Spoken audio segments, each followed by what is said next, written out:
안녕하세요. 여러분, 오늘 밤 우리는 조금은 아프지만 결국 따뜻한 이야기를 나누려 합니다. 만약 당신이 자녀를 둔 부모라면 이 이야기는 어쩌면 당신을 위한 것일지도 모릅니다. 그리고 아마도 당신은 이 이야기를 듣지 않으면 평생 후회할 수도 있어요. 왜냐하면 오늘 저는 한 노인의 가장 깊은 외로움, 그리고 그 속에서 피어난 작은 깨달음에 대해 나누려고 하거든요. 그럼 편안하게 앉기 전에 잠시 시간을 내어 영상을 좋아요하고 구독해주세요. 단, 제가 하는 일을 진짜 좋아하신다면요. 채팅창에 여러분의 현재 위치와 시간을 공유해주세요. 우리가 어디에서 이 밤을 함께 보내고 있는지 알고 싶습니다. 이제 불을 끄고 부드러운 소리를 위해 선풍기를 켜도 좋습니다. 그리고 오늘 밤 우리의 여행을 시작해 봅시다. 그날도 비가 내리고 있었습니다. 회색 구름이 병원 창밖을 드리우고 창문에 부딪히는 빗방울이 마치 마음속에 떨어지는 눈물 같았습니다. 저는 병원 침대에 누워 있었고 제 곁에는 빗소리를 간신히 내는 심장 모니터와 그리고 한동안 울리지 않은 휴대폰이 놓여 있었죠. 사흘 전 갑작스러운 심장 발작으로 응급실에 실려왔습니다. 삶이라는 게 이렇게 덧없고 급작스럽게 흔들릴 수 있다는 걸 다시금 절실히 느꼈습니다. 그날 이후 저는 가족 모두에게 연락을 남겼습니다. 아버지가 위독하십니다. 이 말이 얼마나 절박하고 무거운지 그들은 알았을까요? 그런데도 사흘이 지나도록 누구 하나 오지 않았습니다. 간호사는 안타까운 얼굴로 제게 물었습니다. 할아버지 가족분들은 언제 오세요? 그때 울리지 않던 휴대폰이 드디어 진동했습니다. 심장이 덜컥 뛰었습니다. 큰아들이었습니다. 희망과 기대, 그리고 속 깊은 떨림이 뒤섞인 채 전화를 받았습니다. 하지만 들려온 목소리는 마치 차디찬 벽 같았습니다. 아버지, 지금 출장 중이라 못 갈 것 같아요. 그리고 솔직히 말해서 아버지가 평생 우리에게 해온 간섭과 잔소리를 생각하면 병문안 가기가 쉽지 않네요. 빨리 나으세요. 그 말은 너무 담담해서 더 아팠습니다. 빨리 나으세요. 마치 자동 응답기에서 흘러나오는 기계 음처럼 공허한 말이었죠. 전화를 끊고 저는 천장을 바라보았습니다. 왜 이렇게 되었을까? 내가 뭘 그렇게 잘못했을까? 평생을 자식을 위해 살았습니다. 이른 아침 출근길에도 늦은 밤 퇴근 후에도 제 삶의 목적은 언제나 아이들을 잘 키우는 것이었습니다. 좋은 학원, 좋은 옷, 좋은 집, 제게 좋은 건 하나도 없어도 괜찮았습니다. 아이들이 갖고 싶다 하면 다 해주고 싶었죠. 그런데 정작 제가 위급한 순간엔 아무도 제 곁에 없었습니다.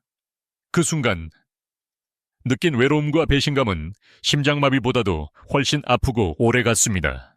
그때 창문 틈으로 작은 빗방울이 흘러내리며 제 뺨 위에 떨어졌습니다. 비인지 눈물인지 모르겠더군요. 아니, 둘 다였겠지요. 놀랍게도 그 순간 저는 제 인생 전체가 하나의 커다란 퍼즐 같다는 걸 느꼈습니다. 수십 년간 부모라는 정체성에 모든 조각을 쏟아부었지만 정작 중심이 되는 조각 하나, 나 자신은 놓치고 있었던 겁니다. 그제야 깨달았습니다. 내가 자식들과 멀어진 이유는 내가 너무 가까이 붙어 있었기 때문이었어요. 마치 햇살을 막아서는 나무처럼 그들이 스스로 자랄 기회를 내가 빼앗아왔던 것이었습니다.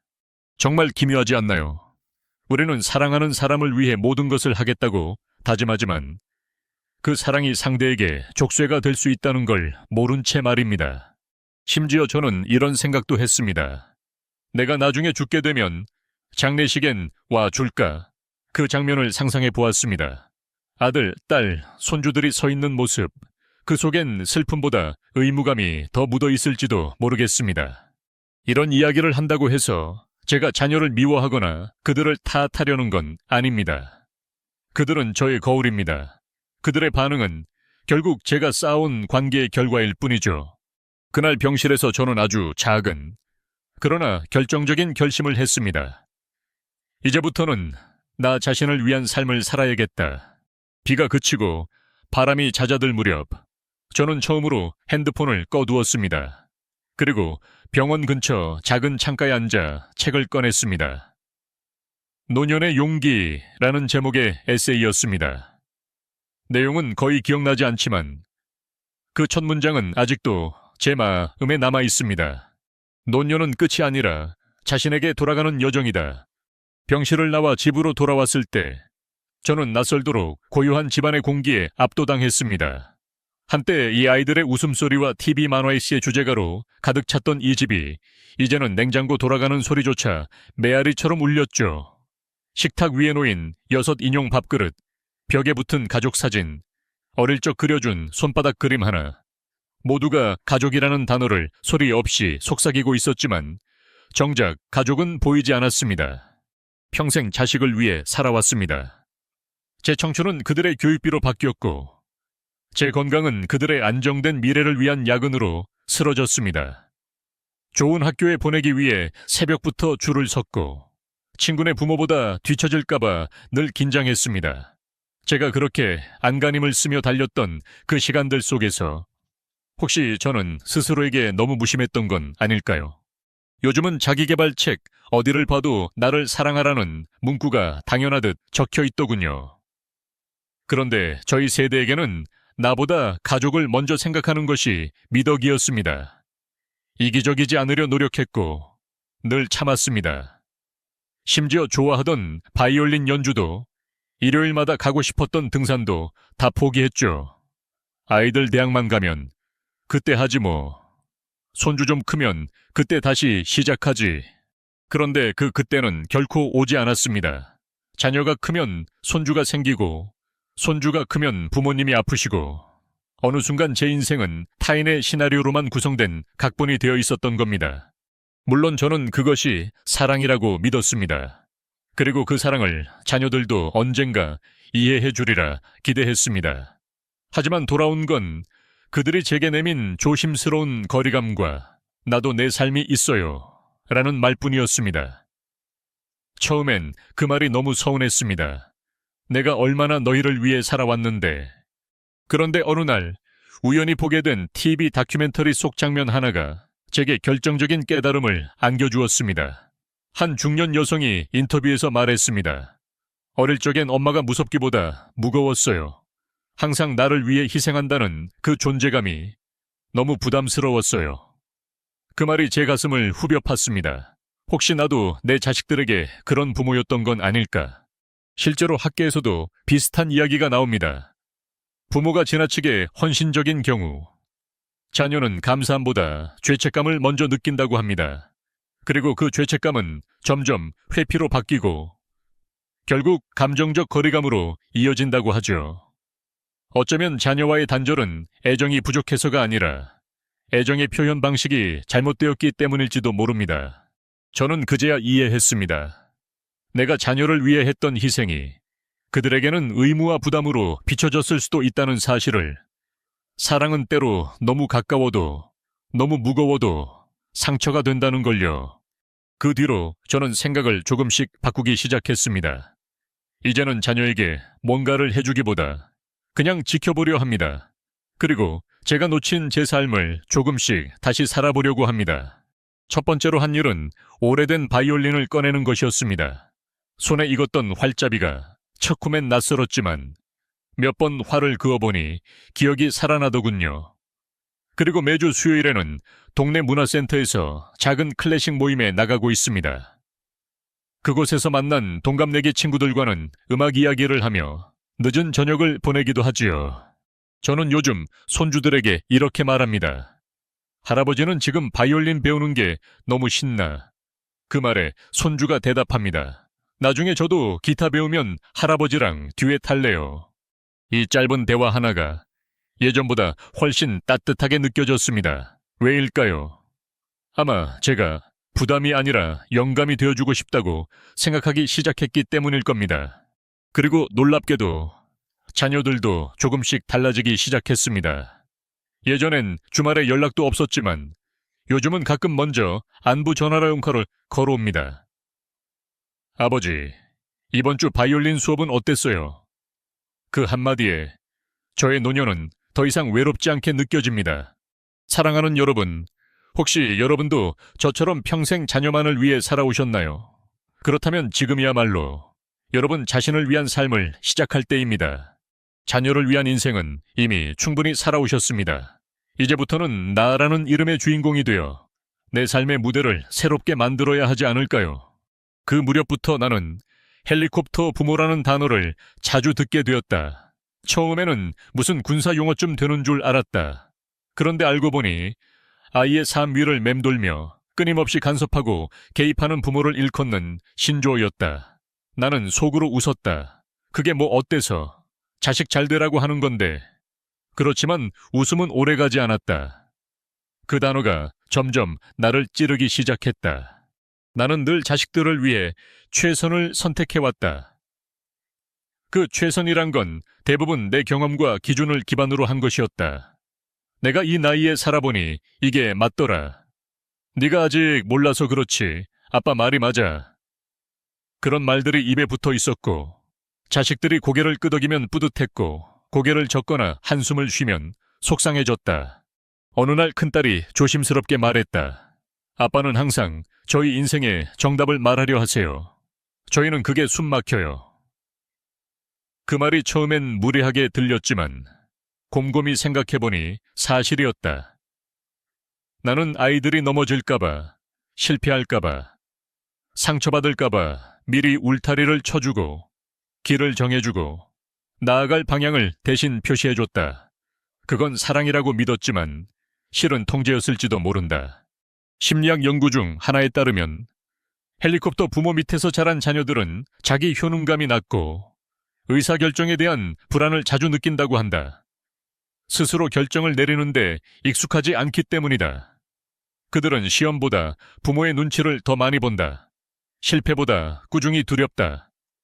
그렇게 자란 아이는 겉보기엔 모범생처럼 보일지 몰라도 마음속에는 자율성에 대한 굶주림이 점점 커지고 있다. 내 친구 박 씨가 그런 예를 보여주었다. 그는 아들이 의대에 가길 바랐다. 의사면 평생 굶을 일 없지. 그 말에는 사랑과 불안이 뒤섞여 있었고 아들은 끝내 아버지의 기대를 따라 의대에 진학했다. 하지만 졸업 후 그는 한 번도 병원에서 환자를 진료하지 않았다. 대신 몇 년을 무기력하게 지내다 결국 음악으로 진로를 바꿨고 박 씨와의 관계는 단절됐다. 그가 남긴 마지막 말은 아버지는 제 미래를 챙겼지만 제 영혼은 잃게 했어요. 였다. 이 이야기는 무겁고 서글프지만 우리에게 중요한 질문을 던진다. 부모가 자녀를 위해 할 수 있는 진짜 최선은 무엇인가? 내가 생각하는 최선이 과연 자녀에게도 최선일까? 나는 이제 이렇게 말하고 싶다. 나는 내 인생을 살았으니 너는 너의 인생을 살아라. 이 말이 어쩌면 무책임하게 들릴지도 모르겠다. 하지만 진짜 책임은 자녀가 자신의 삶을 스스로 설계하고 선택할 수 있도록 옆에서 지켜보는 것이다. 한 학술 토론회에서 이런 말이 오간 적이 있다. 부모는 자녀의 지휘자가 아니라 관객이어야 한다. 나는 그 표현이 마음에 들었다. 지휘자는 무대 위에서 모든 소리를 통제하지만 관객은 박수를 보내고 공감해줄 뿐이다. 자녀가 만든 멜로디가 엇박이 나더라도 그 리듬을 이해하고 기다려주는 사람이 되고 싶다. 헬리콥터 부모인지 자가 진단을 해보는 체크리스트를 본 적이 있다. 자녀의 일정이나 생활을 여전히 확인하고 조정하려 한다. 자녀의 문제를 들으면 본능적으로 해결책부터 말한다. 자녀가 자신의 방식대로 하지 않으면 불안하거나 화가 난다. 자녀의 실패를 부모인 나의 책임처럼 느낀다. 자녀의 인생 결정, 취업, 결혼 등에 대해 강한 의견을 갖고 있다. 나는 5 중 4개의 예라고 대답했다. 아, 나는 정말 헬리콥터였구나. 이 사실을 인정하기까지 참 오래 걸렸다. 그리고 고백하건대 지금도 완전히 그 태도를 버린 건 아니다. 가끔은 여전히 참견하고 싶고 도와주고 싶고 대신 해주고 싶다. 하지만 그럴 때마다 나는 스스로에게 이렇게 묻는다. 이건 누구를 위한 행동인가? 정말 그 아이를 위한 것인가? 아니면 내 불안을 줄이기 위한 것인가? 자녀가 성인이 된다는 것은 단순히 나이가 차는 일이 아니다. 그들이 실수하고 책임지고 자기만의 길을 가는 법을 배우는 과정이다. 부모가 그걸 가로막는 순간 자녀는 결국 독립이 아닌 복종만 배운다. 나는 이제 멀리서 바라보려 한다. 때로는 속상하더라도, 그들이 돌부리에 넘어지더라도 일어서고 다시 가는 모습을 믿어주려 한다. 그 믿음이야말로 부모가 자녀에게 줄 수 있는 가장 위대한 선물 아닐까. 여러분, 사랑이 때로는 칼이 될 수 있다는 말 들어보셨나요? 그 말의 진짜 뜻을 깨달은 건 친구 김 씨의 이야기를 듣고 나서였습니다. 그는 평생 외아들을 위해 살아왔습니다.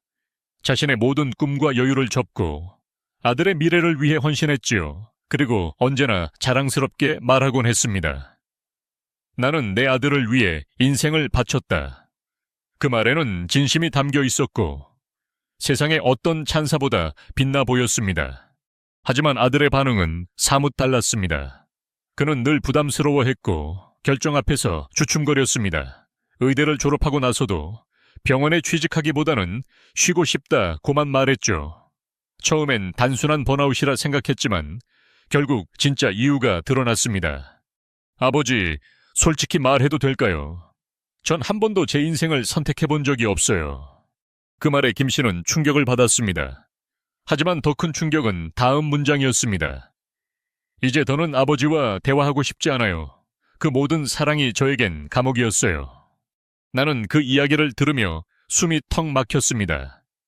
그리고 생각했죠. 혹시 나도 그와 같은 실수를 반복하고 있는 건 아닐까. 그날 이후 나는 내 자녀들에게 해왔던 수많은 말들을 떠올렸습니다. 그 대학이 낫지 않겠니? 그 회사는 안정적이야. 결혼은 서두르지 말고 내가 좀 알아볼게. 이 모든 말이 사실은 그들의 선택지를 좁히고 숨통을 조이는 말들이었다는 걸 그제야 알았습니다. 사랑이라는 이름으로 감싼 간섭은 그 어떤 명분으로도 미화될 수 없습니다. 그건 결국 불안의 다른 이름일 뿐입니다. 부모로서 실패하게 둘 용기를 내지 못하는 것, 그것이 바로 통제의 출발점입니다. 여기서 한 가지 이상한 통계 하나를 말씀드릴까요? 최근 한 연구에서는 부모가 지나치게 개입하는 가정의 자녀일수록 독립 이후 부모를 멀리하게 되는 경향이 뚜렷하다고 합니다. 반면 실수를 허용하고 선택을 존중해주는 부모 밑에서 자란 자녀들은 부모에게 더 많은 정서적 의지와 상호 존중을 보여주는 것으로 나타났죠. 이쯤 되면 우리가 자녀와의 관계에서 정말 원하는 것이 무엇인지 스스로에게 물어야 합니다. 정답을 알려주는 관계인지, 함께 걸어가는 관계인지. 제 작은 딸은 한때 은행에서 일하고 있었습니다. 안정적인 수입, 괜찮은 복지, 가족들이 자랑스러워할 만한 직장이었죠. 하지만 어느 날 저녁 식사 자리에서 딸이 말했습니다. 아빠, 저 그만두려고요. 세계 여행을 떠나고 싶어요. 처음에는 너무나 당황했습니다. 그 안정적인 직장을 왜? 세상은 위험해. 여자가 혼자서. 이런 말들이 목구멍까지 차올랐습니다. 하지만 이번엔 꾹 참았습니다. 왜냐하면 전 그전까지 했던 말들이 딸의 날개를 자르고 있었단 걸 알았거든요. 그래서 조심스럽게 물었죠. 네가 그걸 정말로 원한다면 나는 네 선택을 응원할게. 딸은 3년 동안 세계 곳곳을 여행했습니다. 유럽의 산촌 마을, 남미의 시장 골목, 인도네시아의 조용한 해변, 그리고 돌아온 그녀는 완전히 다른 사람이 되어 있었습니다. 더 단단하고, 더 따뜻하고, 더 행복한. 지금 그녀는 자신만의 작은 여행사를 운영하고 있습니다. 그리고 어느 날 제게 이렇게 말했죠. 아빠, 제가 떠날 수 있었던 건 아빠가 마지막에 믿어줬기 때문이에요. 그 말을 듣는 순간 가슴이 뭉클해졌습니다. 딸의 행복이 나의 간섭이 아니라 신뢰로부터 시작됐다는 걸 깨달았기 때문이죠. 사랑하는 여러분, 우리는 자녀가 실패할까봐 두렵고 상처받을까봐 불안해서 무의식 중에 간섭이라는 이름의 방패를 들이밀곤 합니다. 하지만 진짜 방패는 그들의 손에 쥐어줘야 합니다. 자신만의 전투를 자신만의 방식으로 이겨낼 수 있게 말이죠. 프랑스 철학자 몽테뉴가 이런 말을 했습니다. 부모가 자녀에게 줄 수 있는 가장 큰 선물은 뿌리와 날개다. 뿌리는 안정감을 의미하고 날개는 자유를 의미하죠. 우리는 자녀에게 뿌리는 충분히 줬는지 모릅니다. 하지만 날개는 혹시 깎아내리고 있진 않았나요? 이제부터라도 늦지 않았습니다. 지금 이 순간부터라도 자녀의 선택을 진심으로 존중하고 실패도 배움으로 받아들여야 합니다. 그것이 우리가 자녀를 사랑하는 진짜 방식입니다. 그들이 자신만의 길을 갈 수 있도록 우리는 한 걸음 뒤로 물러서야 합니다. 그 한 걸음이 결국 평생의 거리감을 줄이는 시작점이 될 수 있으니까요. 자녀를 놓아주는 일은 생각보다 훨씬 어렵습니다. 아이를 처음 품에 안았던 순간부터 우리는 끊임없이 그들을 보호하려고 했습니다. 기어다니던 아기가 넘어질까봐 손을 뻗고 유치원에서 울지 않게 하려고 몰래 뒤를 따라갔던 기억도 나지요. 그렇게 우리는 아이가 세상을 만나는 첫 경험마다 그림자처럼 함께했습니다. 그런데 아이가 커서 성인이 되면 그 그림자는 때로 그들의 발목을 붙잡는 족쇄가 되기도 합니다. 이제는 놔줘야 할 때라는 걸 머리로는 알면서도 마음은 그 말 앞에서 자꾸만 주저합니다. 혹시라도 그들이 넘어지면 어쩌지? 실패하면 돌아오지 않으면 어쩌지? 그러다 정말 다치기라도 하면 내 탓 아닌가? 하지만 생각해보면 우리는 모두 그렇게 넘어지고 깨지면서 어른이 되었습니다.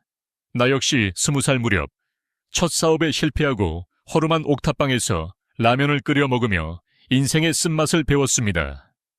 그때 부모님은 도와주기보단 이렇게 말씀하셨습니다. 네가 선택한 일이니까 네가 책임져라. 당신은 서운했지만 지금 돌아보면 그 말이야말로 내가 두 발로 설 수 있도록 밀어준 응원의 말이었습니다. 요즘 부모 세대는 다릅니다. 우리는 정보가 너무 많고 두려움이 더 많아졌습니다. 세상은 복잡해졌고 경쟁은 치열해졌고 그 속에서 자녀가 실수할까봐 우리는 본능적으로 개입하려 합니다. 그러나 그 개입이 반복될수록 자녀는 자립심을 잃고 스스로 인생을 결정하는 능력도 퇴색되어 갑니다. 저는 어느 날 손주와 자전거를 타러 갔습니다. 보조바퀴를 떼고 처음 시도하는 날이었죠. 처음에는 자꾸만 뒤에서 잡아주고 싶더군요. 하지만 몇 번 넘어지면서도 손주가 스스로 페달을 밟고 균형을 맞추는 모습을 보며 생각했습니다. 그래, 이렇게 배우는 거야. 우리가 자녀에게 해줘야 할 것은 영원히 잡아주는 손이 아니라 넘어질 때 일어설 수 있는 근육을 키워주는 것입니다. 이 점에서 부모가 자녀의 실패를 어떻게 대하느냐는 매우 중요합니다. 자녀가 사업에 실패하거나 연애에 좌절하거나 인생에서 길을 잃었을 때 그럴 줄 알았어. 그러게 내가 뭘 했니? 이런 말은 도움이 되지 않습니다. 오히려 괜찮아, 다시 시작하면 돼. 실패도 인생의 일부야. 이런 말들이 자녀의 마음에 진짜 위로가 됩니다. 제 큰아들은 몇 해 전 창업을 했습니다. 처음에는 잘 나가는 듯 했지만 팬데믹 이후 급격히 어려워졌습니다. 그는 모든 것을 잃고 저에게 연락했습니다. 아버지, 정말 죄송해요. 제 인생 망친 것 같아요. 그전 같았으면 아마도 이런 말이 나왔을 겁니다. 내가 처음에 반대했잖니. 하지만 그날은 그저 조용히 그의 손을 잡고 말했습니다. 그래도 너는 해봤잖아. 그게 어디니? 이제 다시 해보자. 넌 할 수 있어. 그 말이었을까요? 지금 그는 다시 새로운 사업을 시작했고 이전보다 더 단단한 마음으로 회사를 운영하고 있습니다. 무엇보다도 그는 지금 매주 저를 찾아와 같이 식사하고 가끔 제게 조언을 구합니다. 예전과는 다른 존중이 있는 관계입니다. 여기서 우리가 꼭 알아야 할 사실이 있습니다. 자녀와의 관계는 간섭이 아닌 조력일 때 더 오래 갑니다. 도움은 언제나 필요하지만 그 도움은 선택 가능한 것이어야 합니다. 강요된 도움은 부담이고 자녀의 자율성을 갉아먹는 무기가 되기도 합니다. 이런 맥락에서 부모가 자녀의 삶을 이끌 것이 아니라 응원해야 한다는 점을 기억해야 합니다. 지휘자가 아니라 관객이 되어야 합니다. 큰 박수로, 조용한 공감으로, 때로는 따뜻한 조언으로 자녀의 인생이라는 무대를 함께 바라보는 것입니다.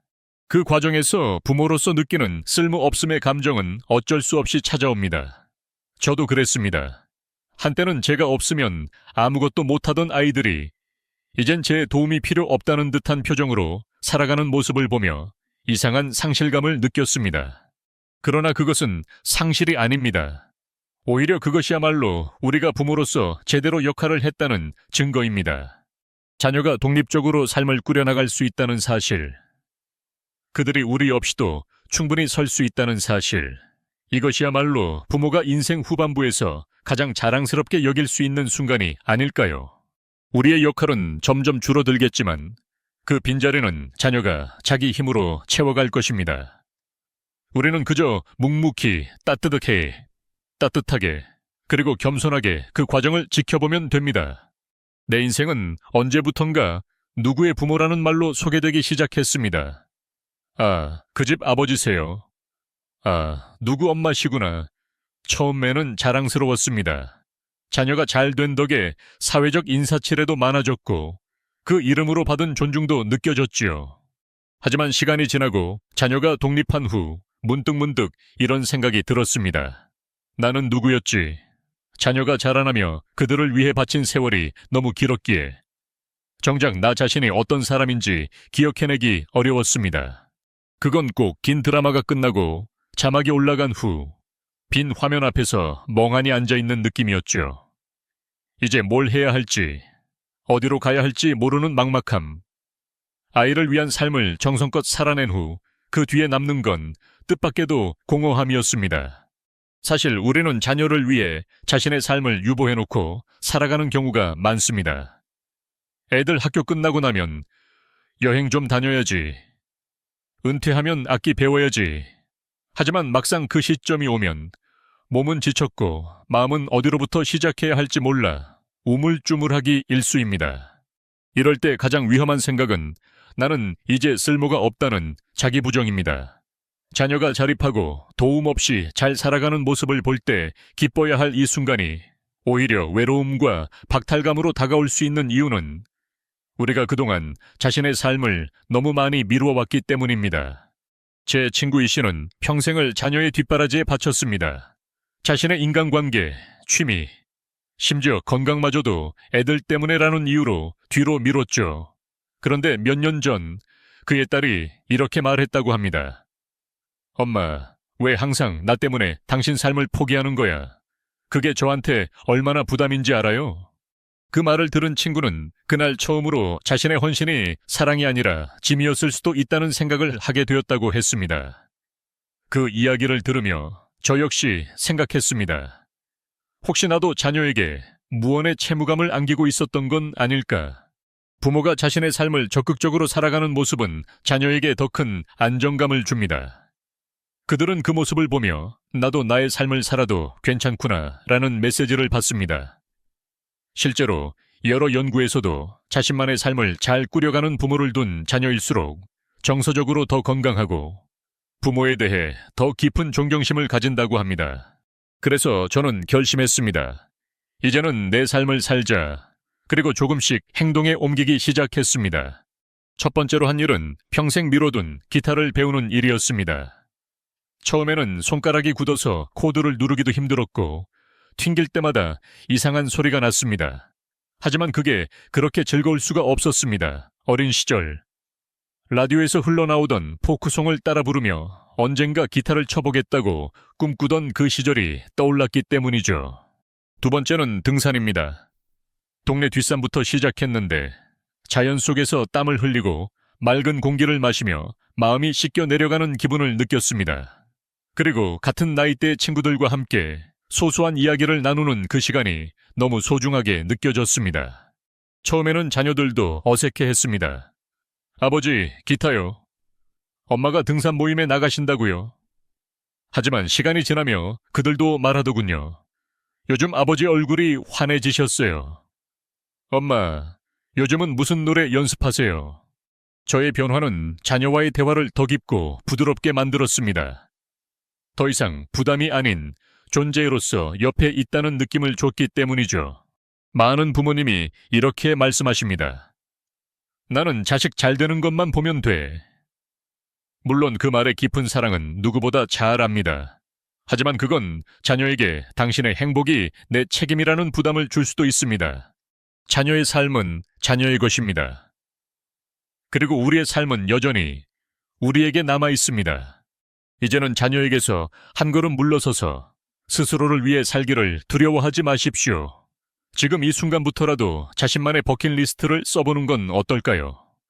미뤄뒀던 취미, 가보고 싶었던 여행지, 혹은 다시 만나고 싶은 옛 친구들. 여러분의 삶이 풍요로워질수록 자녀와의 관계도 더 건강하게 바뀔 것입니다. 왜냐하면 행복한 부모는 자녀에게 부담이 아니라 자랑이 되니까요. 많은 부모들이 내가 돈이 있을 때 도와줘야지라며 자녀에게 아낌없이 지원을 해줍니다. 등록금, 결혼자금, 집 마련 자금, 손주 육아까지 이 모든 것을 사랑이라 여기고 헌신의 표현이라 생각하죠. 사실 그 마음엔 어떤 조건도 없고 계산도 없습니다. 내 자식이니까 라는 단순하고 강한 이유 하나로 우리는 지갑을 열고 통장을 털고 은퇴 자금을 줄여가며 자녀를 돕습니다. 그러나 여기에는 조용하지만 치명적인 덫이 있습니다. 그건 바로 경제적 의존이라는 함정입니다. 처음에는 도움처럼 보이지만 어느 순간 자녀의 자립심을 무너뜨리고 부모에게는 멈추지 못하는 후원자라는 정체성을 강요합니다. 제 친구 민 씨는 67세입니다. 그는 아직도 40이 넘은 아들에게 매달 생활비를 보내고 있습니다.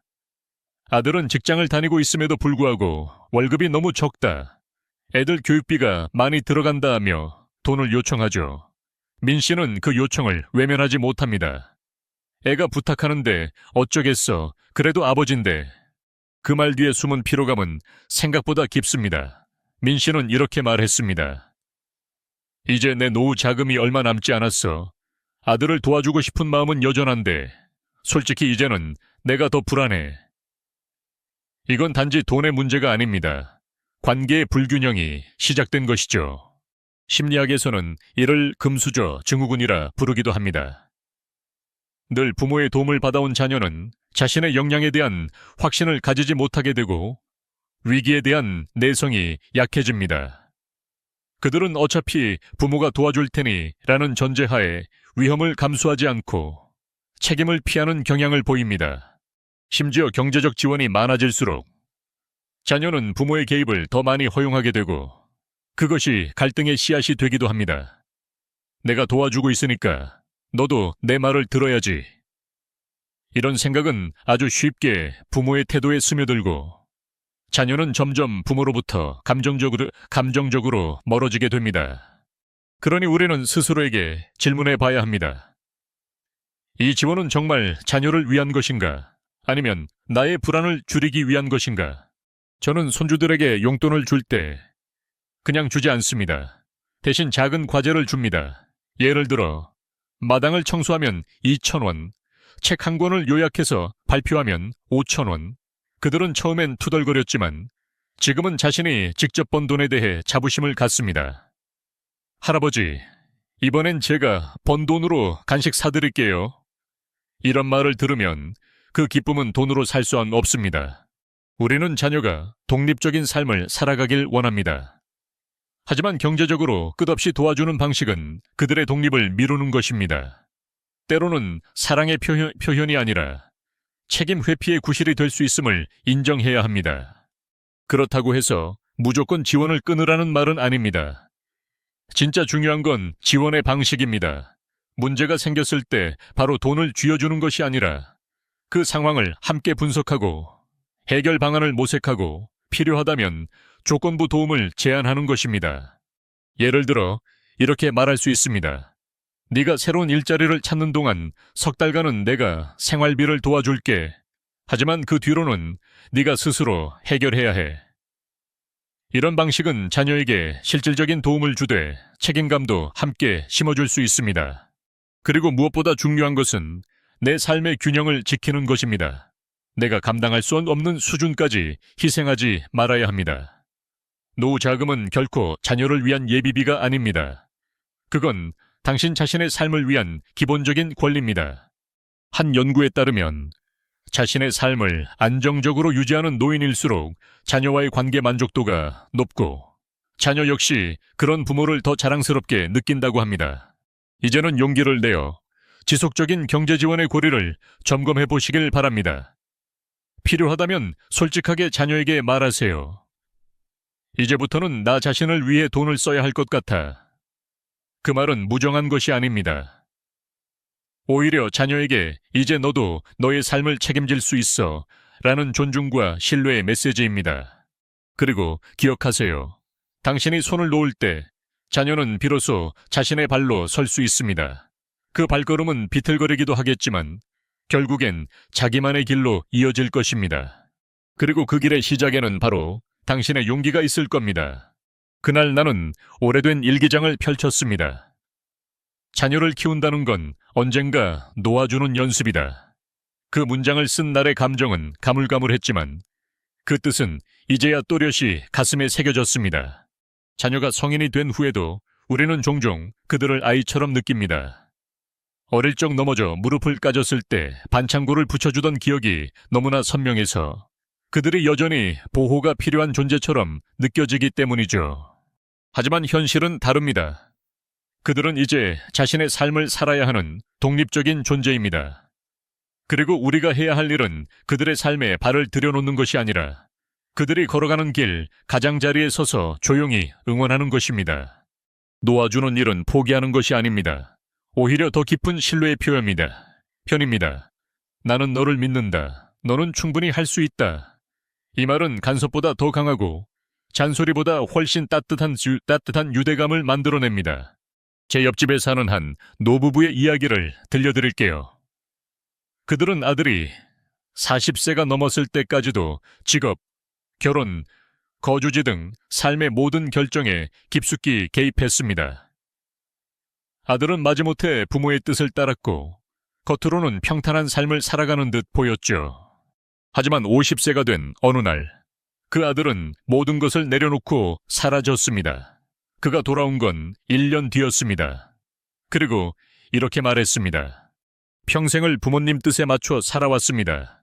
그런데 그것은 제 인생이 아니었어요. 이제는 진짜 제 삶을 살고 싶습니다. 그는 직장을 그만두고 이혼을 했으며 목공예를 배우기 시작했습니다. 수입은 줄었지만 얼굴엔 전보다 더 따뜻한 빛이 감돌았습니다. 부모는 처음엔 충격을 받았지만 조금씩 이해하기 시작했습니다. 그들은 자녀에게 말했습니다. 이제야 네가 웃는 얼굴을 보는구나. 우린 늦게 깨달았지만 그래도 지금 알아서 다행이야. 이 이야기는 우리에게 중요한 메시지를 줍니다. 자녀의 삶은 그들의 것입니다. 우리가 원하는 삶을 대신 살아줄 존재가 아니라는 사실을 우리는 종종 너무 늦게 깨닫습니다.